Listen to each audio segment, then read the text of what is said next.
Gente, solo para decirle que en este video de acá voy a hablar de un tema que me ha venido rondando en la cabeza desde hace un tiempito, desde que leí este libro. A ver, lo voy a mostrar un poquito en pantalla. Es este de acá de La Misión Sagrada.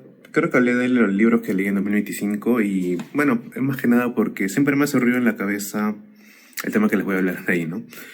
No tanto para criticar a las personas, su forma de pensar tampoco, no tanto, hay algo que ahí que no me entra todavía en la cabeza. Pero bueno, sé que cada uno tiene sus vivencias diferentes, tiene etapas diferentes en la vida y en la historia del Perú que ha tenido que vivir y le ha tocado cosas diferentes en la vida.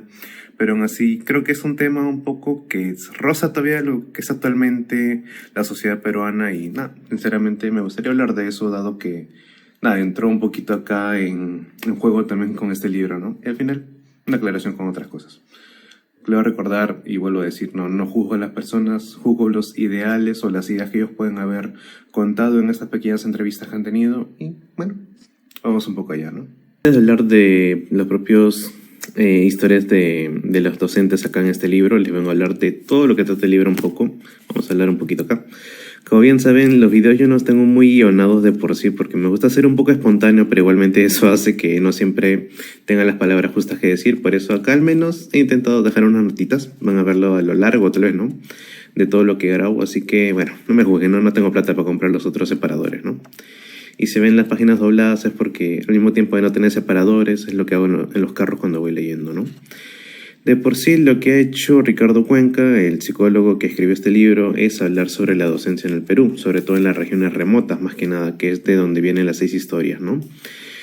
Y a ver, en un primer momento, es lo que vemos acá, habla sobre la historia de identidad profesional de los docentes, de la docencia y todo. Ya algo que sí no me ha terminado de gustar es que todo el libro, que bueno, al final tiene también muchas páginas de bibliografía, la mayoría de lo que hablan es del propio discurso y del contexto, ¿no? Del profesorado y todo. Ven acá hasta la página casi 100 cuando recién empieza a hablar de docentes. Y es, para mí, muy pocas páginas que habla de docentes. O sea, es menos de la mitad del libro que habla sobre sus relatos, que para mí creo que esto es lo más importante, o lo más interesante que tendría que hablarse, ¿no? En este momento vamos a hablar sobre todo de 3 o 4, si mal no recuerdo. Todas eran mujeres, excepto Manuel, pero algunos de ellos no tenían este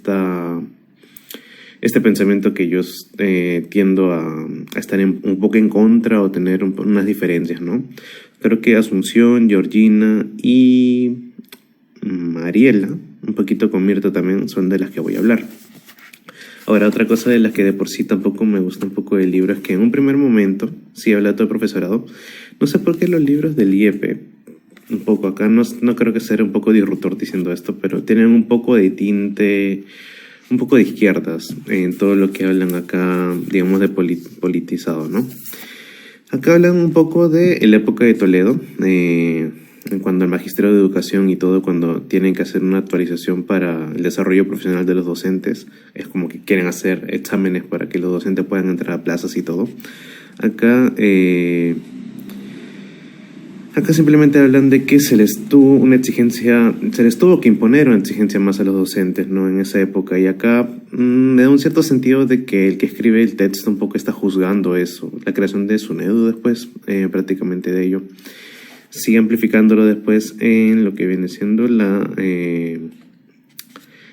que es la región el gobierno de Alan García, también cuando ya prácticamente, acá vemos, se hizo prácticamente la ley de carrera pública magisterial y todo ello para que tenga una nota 14 para ingresar a institutos de formación docente y contratación de egresado de tercio superior y todo. Dice que esto debilitó la relación que tenía el Estado peruano con el sindicato de docentes, los medios de comunicación, la academia y la familia, ¿no? Y sinceramente, bueno, yo puedo entender por todo lo que ha dicho anteriormente, por todo lo que está escrito acá en esta página, que bueno, en un cierto sentido tiene razón, que también en parte el gobierno no voy a decir que el gobierno de Alan García fue bueno ni fregando, pero en parte habla de que el gobierno, por querer ser un poco más populista, hizo en modo de que la opinión pública y la gente le echara la culpa de ese estancamiento estudiantil a los propios docentes, cuando en verdad, bueno, también puede ser, ¿no? Que que no tengan un estudio constante, una actualización constante de su información, de su propia educación, pero no toda la culpa debería recaer en ellos, pienso yo también. Y eso es lo que más o menos habla en parte de esto, pero también quiere en parte decir que los docentes no tienen culpa. Y eso tampoco para mí es lo correcto, porque creo que la docencia es una de las carreras que tiene que estar siempre en constante actualización de conocimientos, ¿no? Y bueno, ya saben también los reportajes que sacaron en Perú en esas épocas, no sé quién de mi audiencia estará en esas épocas, que salieron que varios docentes habían jalado el examen de magisteriado no sabían ni que era un archipiélago, algunos no sabían matemática, la básica, saben solamente los docentes que aprenden para enseñar. Y bueno, eso también me hace acordar un poco de ello, más ver que lo que critica también es eso de que creo que el autor no está de acuerdo en la idea de muchos docentes no querían que se tengan esos exámenes, lo cual para mí no tiene mucho sentido. Como digo, la docencia debe ser de una actualización continua de conocimientos, es una carrera para ello. Y bueno, es por vocación también, ¿no? Muy bien, y como dije, vamos a empezar con Asunción, la primera profesora, la primera maestra, ¿no? Y su propia carta de presentación dice: para eso nací, para ser maestra. No voy a leer obviamente todo, porque bueno, para eso compren el libro, porque es muy bueno de leer también. Pero digamos que de por sí es una profesora que igualmente vivió en una zona remota, en las regiones, estudió ahí, estudió docencia, explica también sus motivos para estudiarla, ¿no? Pero lo que voy ahora también es lo que más o menos habrán visto en el título y todo. ¿Qué es de lo que habla en todo esto? ¿Qué es lo que me molesta un poco de las propias relatos, los propios, digamos, vivencias que han tenido y, bueno, cómo expresan lo que han vivido, ¿no? Es que siento que en muchas de sus expresiones hay un sentido enorme, más en una en específico que en otras, de derrotismo.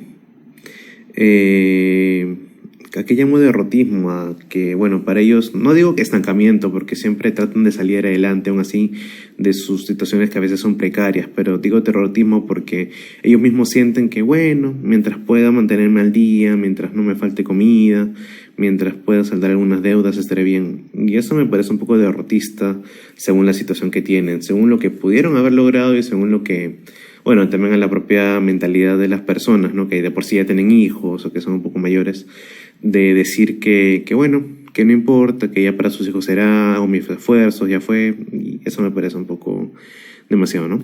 Y aún con todo esto debo decir que Asunción me parece las pocas que no aplican tanto el derrotismo en su vida, que se salvan en todo caso, ¿no? Acá solamente me acuerdo que simplemente quería mostrar esto de acá. Lamentablemente ella está sola actualmente, bueno, a cuando fue entrevistada para esto, su relato fue que su pareja, bueno, mejor lo leo, ¿no? Asunción cree que la pareja ideal es la que comparte sus decisiones y ambos se respetan, con la autonomía suficiente para que ambos trabajen y se apoyen mutuamente, pero no ha tenido compromisos desde que un enamorado, que era policía, falleció a mediados de la década de 1980. Tuve una pareja, pero lamentablemente fue en la época del terrorismo. Le tendieron una emboscada por Huamachuco y lo mataron. Recuerda con tristeza, ya que mantuvieron una relación ideal durante 3 años. Esto es lo que ella también dijo, ¿no? Era una relación muy bonita porque había compenetración entre ambos. Él trabajaba allá, yo trabajaba acá. Él le daba su tiempo de venir, me buscaba al colegio y salíamos, almorzábamos y luego ya nos vemos en la noche. Acá sí noto un poquito de conformismo en cuanto a tiempo en pareja, porque creo que no siempre se veían, ¿no?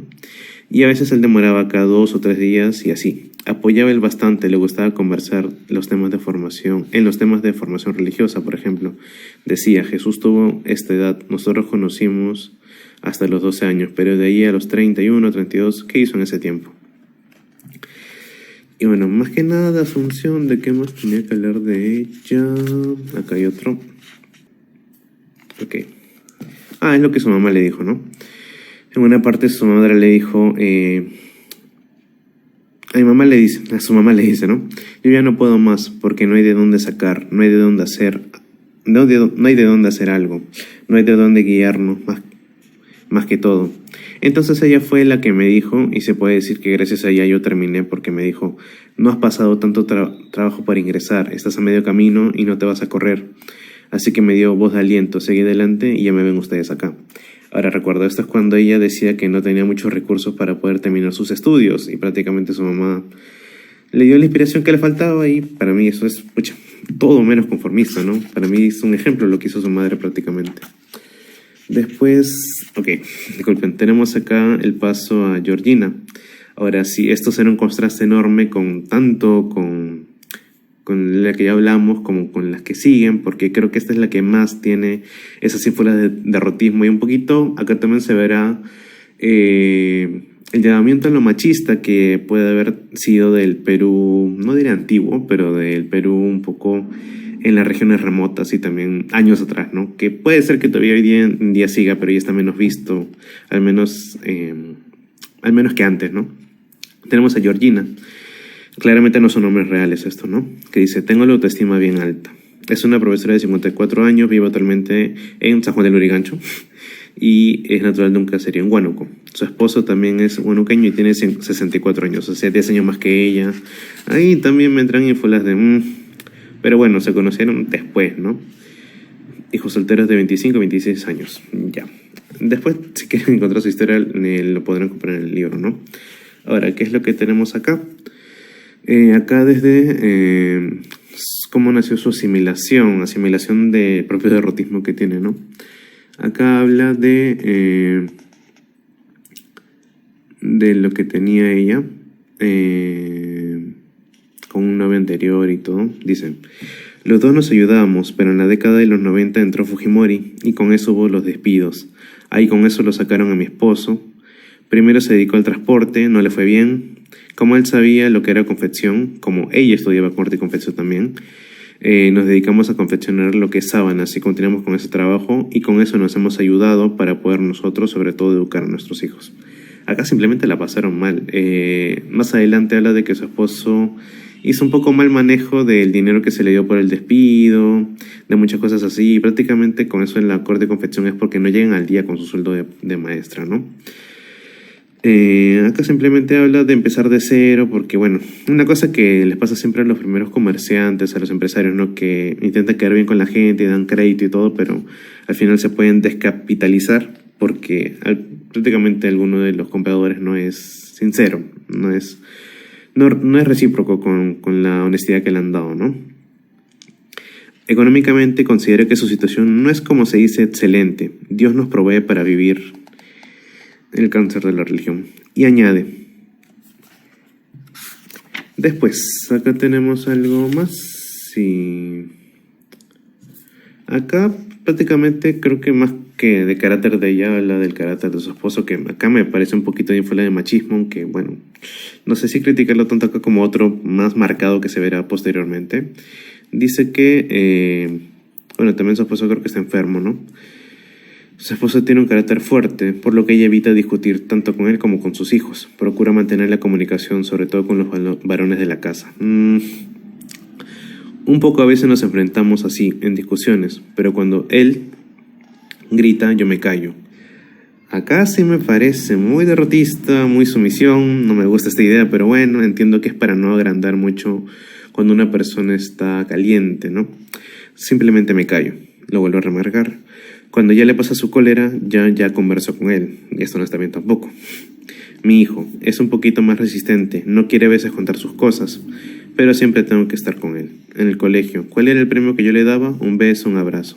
Él hasta ahora, mamá, me sacó una buena nota, yo le doy su beso, su premio. En el texto sigue, creo que mencionó un par de veces más el carácter de su esposo y todo, pero sinceramente eso de que yo me callo, simplemente me callo, espero que le pase su cólera, ¿cuántas veces pasará eso?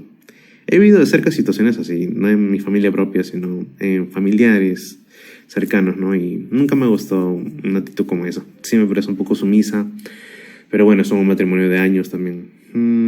Sigo ahí, ¿no? Después tenemos... acá ya habla del tema de cuando empezó a estudiar, de qué quería ser primero, quería ser enfermera o profesora, una de las dos. Su hermana mayor era profesora, acaba de casarse y se fue a vivir con ella al Callao. Georgina, que es la maestra, postuló, pero no ingresó a enfermería en San Marcos. Su hermana le advirtió, yo nomás te apoyo una vez más. Si no ingresas te vas a ir a tu tierra a criar chanchos. Recontra despectivo todo esto, de verdad. Tal vez sea verdad, pero recontra despectivo todo esto. Y entiendo lo que es postular y no ingresar también por mi vivencia, ¿no? Se dedicó a prepararse y postuló a otra universidad pública, la Villarreal, a la que ingresó en el 82. Y dice, una alegría tremenda, porque si no, me iba a ir a la sierra. Hubiera estado con un montón de hijos. Y esa es una realidad horrible, no tanto por el hecho de irte a la sierra, bueno, es tu tierra, ¿no? No hay tantas oportunidades de crecimiento tampoco, pero de por sí el tan normalizado que estaba el llenarse de hijos cuando te vas a, bueno, a un lugar remoto, ¿no? A una región así. Sí, me parece horrible todo eso, pero bueno, es también parte de la realidad peruana de esa época y de la actual. Y acá tenemos una verdad que no siguió, un pensamiento medio raro.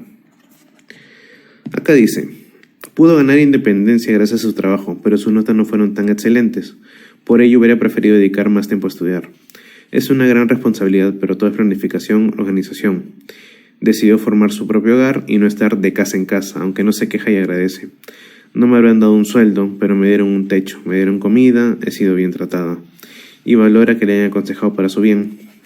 Acá es lo que su tío, de verdad sí me parece muy bueno lo que le dijo. Decía, tienes que ser profesional, porque si no eres profesional, algún día te toca un esposo malo. Y tú no tienes que depender de él, tú dependes de tu trabajo. Y si te toca un esposo malo, lo botas. Si tú de tu trabajo vives, y esto es muy cierto, creo que más bien, no creo que vote a su marido porque llevan varios años de relación y todo, y bueno, también no puedo juzgar solamente porque diga que a veces se enoja y tiene un carácter malo, pero esta es mucha realidad que deben tener en presencia, digamos, muchas personas en Perú, que uno tiene que tener independencia económica. Sé que es muy factible, ¿no? Que la mujer a lo mejor decide quedarse en los primeros años o las primeras etapas para criar un hijo, que lo que pasa es que también está perfecto, me parece bien para el desarrollo psicológico del niño. Pero siempre, para mí, lo primero es que debería ser profesional. Profesional, tener siempre una opción para poder no depender de su pareja, porque eso puede crear conflictos a futuro y para uno mismo, ¿no? Puede dar ese signo de derrotismo y dependencia. Y nada, su tío 10 de 10, la verdad, lo que le dijo. Seguimos con Georgina. Acá vemos allá lo que habla, ¿no? Como mujer tenemos doble trabajo, porque tenemos la responsabilidad de la familia y tenemos la responsabilidad del colegio. En lo que es mi trabajo ellos me apoyan, excepto en algunas cosas. Cuando tengo que corregir exámenes o tengo mucho trabajo, le digo a mi esposo, ¿sabes? El día de hoy no te puedo apoyar. O si él no tiene mucho tiempo, entonces aprovecho. A veces me acumulo, tengo que decir, a ver, esto, distribuirme bien, ya me programo, sábado, domingo. Uno sigue trabajando porque no hay descanso. Oye, ella dijo páginas atrás que ella ya lleva trabajando como profesora un poco nombrada 24 años. Yo entiendo que tienes deudas que pagar, yo entiendo que tienes hijos que todavía, bueno, no sé si estudian porque ya son grandes lo de Georgina, pero en serio, después de 24 años trabajando así de profesora día a día, tienes todavía que trabajar sábados y domingos para poder, hasta ella ni siquiera dice que viven bien, sino para poder siquiera subsistir, o más que subsistir tal vez no, pero para poder estar así. Y eso sí me parece un poco de qué pensar, tal vez la economía actual de esa época. Y nada, acá vemos lo que también una cosa que me molestó, pensándolo de una manera, pero también no de otra, ¿no? Considera que tiene 2 trabajos, ya que se dedica a las confecciones y a la venta de sábanas, pero destaca estar a gusto con su profesión. Solo lamenta que por trabajar no haya podido tener más tiempo con su hija, pues sus estudios eran en la tarde. Ahora esto de casi me da un poco de preguntas, ¿no? A veces ella me reclamaba, ¿por qué no vas a las actuaciones del colegio? Es una cosa que siempre odié, mis padres nunca iban a las mías. Y decía, tienes que entender que no se puede, tienes que entender que el trabajo es trabajo, no lo puedes estar abandonando. Y esto sí me parece horrible. Horrible en el desarrollo de un niño, prácticamente. Por algo se hacen las actuaciones escolares. Me acuerdo que en las mías iba mi tía. Bueno, mis papás no podían por diversos temas también, creo que mi papá más que nada, porque le llegaba prácticamente. Pero, a ver, si dice que su hija estudió en la tarde, sus actuaciones eran en la tarde, a lo mejor el trabajo de ella era en la mañana, y por lo tanto habla del trabajo de venta de sábanas en la tarde. O sea, es un día, son unos días, nada le costaba dejar a su esposo ahí para ella ir a la actuación de su hija. Y nada, simplemente me parece eso, ¿no? Un poco desolador de todo lo que está hablando. Gente, si ven un cambio en las luces y en todo lo que voy a grabar de acá en adelante, porque prácticamente es el día de mañana, de cuando empecé a grabar ese video, porque, bueno, pasaron algunas cositas en la noche y tuve que hacer algunas cosas. Vamos a seguir grabando. Y bueno, gente, dejando de lado el otro tema, ya vamos a empezar con Mariela, la cual dice, soy profesional gracias a mí misma. Un poquito de lo que tiene, sí, tiene que ver. Acá hay un ápice de querer superación. En este momento ella dijo que bueno, su papá se vino de la comunidad de Puno, se vino a Lima. En todo esto se vino a vivir en los terrenos de su padre cuando vino a Lima, porque su papá se oponía a que ellos emprendieran el viaje de allá de Puno, y su mamá, que a diferencia de él logró culminar la primaria, quería que sus hijos seamos un poco más de lo que ella pudo haber logrado, que no nos quedemos, reiteraba, ¿no? La verdad es que por el caso de Mariela sí reitero que la mayoría de temas fue gracias a su madre, que bueno, solamente habiendo culminado la primaria, igualmente sabía lo importante que era que, bueno, que no se queden atrás, que no sean menos que ella. En el sentido de decir menos que alguien es que tengan menos posibilidad de educación y por lo tanto menos posibilidades a futuro para que se les cierren puertas, ¿no?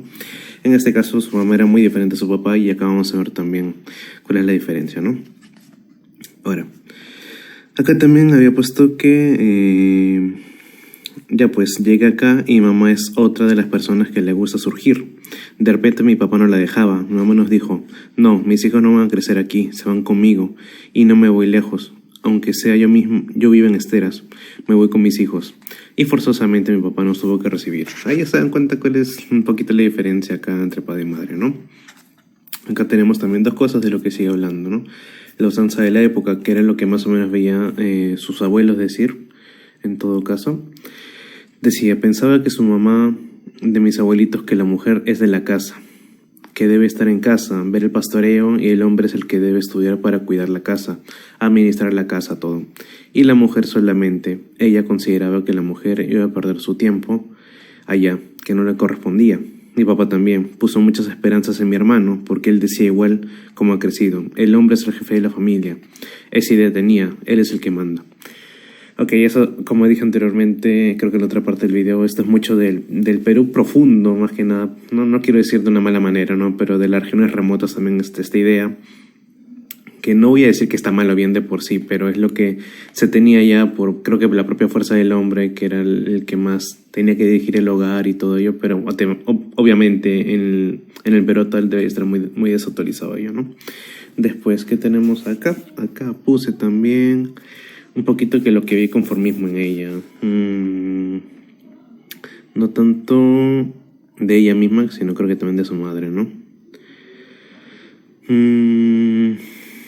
Acá decía, aclara, no valora el sufrimiento sino el esfuerzo para salir adelante, principalmente de su mamá, porque a ella le he visto sufrir y veía cómo ha dado su vida por nosotros. Yo hago por mis hijos y punto. Y mi papá la seguía, a pesar de que él era machista. De todas maneras, la seguía por no dejarnos a nosotros. En este caso también habla de que su mamá seguía con su papá, por mucho que ha sufrido también junto con su padre, bueno, obviamente machista y todo, por el tema de sus hijos. Y esta es una cosa también que viene siendo de las partes remotas del Perú, donde más o menos las mujeres no tienen la solvencia económica para dejar al marido, piensan que igualmente la familia tiene que ser compuesta por padre y madre, sí o sí, si no los hijos salen mal. Siendo que actualmente creo que en la psicología es que el caso contrario, basta que una familia esté bien formada para que salgan bien. Y bueno, ¿no? Tenemos acá... Y aquí ella habla, en este caso, hago un énfasis para esto, ¿no? Que tiene un hijo con síndrome de Asperger. No estamos muy seguros si es Asperger o un tema muy venido a menos de algún déficit, de un trastorno. Pero ella dice que, bueno, ha incentivado mucho a su hijo por su labor de maestra, por su labor de madre también, ¿no? Y acá dice... se mantienen sus expectativas sobre el futuro de ambos, aunque prioriza al niño por su enfermedad. Tengo que prepararlo para que aprenda a defenderse. Incluso su hermana le ha dicho, tú te vas a encargar de cuidar a tu hermano. Incluso tenemos una propiedad y eso es para él. Acá sí estoy muy en contra de todo lo que está haciendo. O sea, entiendo el querer dejar a un hijo que está menos favorecido, las cosas, pero creo que sobre todo por mucho estigma que se tiene en el Perú moderno y también en el Perú antiguo del tema de que los hermanos tienen que cuidarse entre sí, sí o sí, es como dejarle la carga a la hermana, una carga que ella no decidió tener, que no es su culpa para nada. Obviamente tampoco es culpa de la madre, tampoco es culpa de Casera, creo que se llama, tener un hijo con esa condición, pero mucho menos es de su hija, que no debería cargar o tener bajo su hombro, tener de mochila a una persona que obviamente no ha sido su responsabilidad tampoco tener, ¿no? Ha sido su decisión tampoco. Así que acá sí estoy un poco en contra de su pensamiento. Después, creo que con ella terminamos, no estoy muy seguro, discúlpenme un poquito ahí. Acá, no sé si es de la misma. Acá... Oye, esto es de Mirta, no sé si es la misma de acá, de la que hablé, pero ya es otra, ¿no? Creo que es Mirta, en la cual, bueno, también es profesora, y ella decía, ¿no? Que su esposo también es profesor, pero ella logró un poquito más que él, así que veremos acá, ¿no?